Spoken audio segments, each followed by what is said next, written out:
we've had some good production. We've been able to throughout the spring. We were able to get our young guys a bunch of reps, and that's certainly shown up here throughout the fall. They've been able to lean back on some of those banked reps, a lot of the meeting times and things like that we've been able to get accomplished through the spring, the summer OTAs. So to be quite honest with you, I feel like we're ahead of schedule on the front as far as technique fundamentals go. We're still young. We still got to get a little bit of that rust knocked off and get them playing consistent Division I college football up there, where there's flashes in the spring. It's certainly gotten more consistent, but we still need to get a little bit more of that as we continue to move forward. But I'm very, very pleased with where we're at this point in time with our guys and their work ethic and their attention to detail. Obviously, you returned 7 letter winners from a season ago, but the biggest story, probably losing defensive end Kendrick Harrison, a really good player here. If you could just talk about the guys that really have to step up this year. Obviously, John Franklin had a good year last year. Lamont Alexander, Shaq Anderson also looking for big years this year as well. Yeah, it's always hard to replace players like Ked. I'd throw Jamal Allen in there as well, a tremendous leader, great role player for us. Those guys are hard to replace. Obviously, we have John Franklin back. John can be as good as he wants to be. He's an NFL caliber draft pick. If he's able to continue to do what he's capable to do out there, we've got a bunch of great young talent coming up. Rashad Nichols has been phenomenal for us.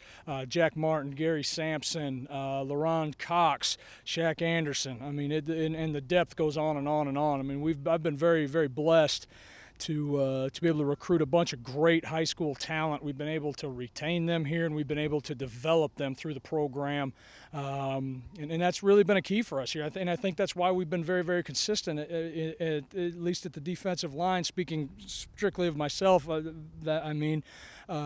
just simply because those guys have been around. You're able to keep them in the program. They understand the terminology. They understand the expectations. They understand the standard, and they know what it's all about. And that type of consistency and being able to keep those guys around creates the depth and allows us to.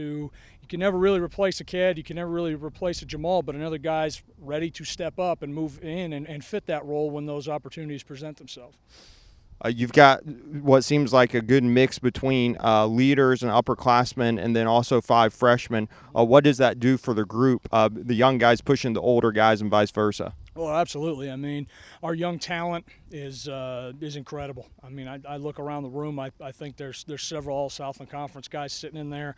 I think there's guys that could potentially be up for national accolades. It just kind of depends on how they develop and things like that. But, I've always tried to foster in my room our young guys. In order for our young guys to look up to our old guys have to be able to teach them. They've got to be willing to help them. They've got to be willing to mentor them, and they got to be willing to set a standard for them to follow, because if that doesn't happen, then the culture's off. And that's something that we try and foster, and we try and encourage in that room, because I certainly know I can say it, but if it's coming from a guy like John Franklin or Gary Sampson, it means a lot more coming from the players themselves, from peer to peer, than it does coach. So I try and get those guys in the ability to be able to teach the position, and then a lot of times I'll let them kind of take the reins and coach those guys, and I'm certainly there, and I'm not trying to create a scapegoat or anything there, but it means more coming from them.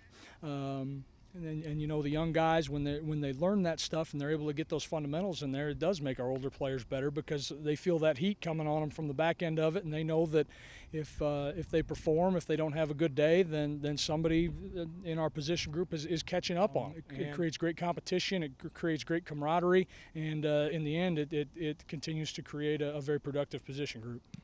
Thank you, Coach. Yep, thank you.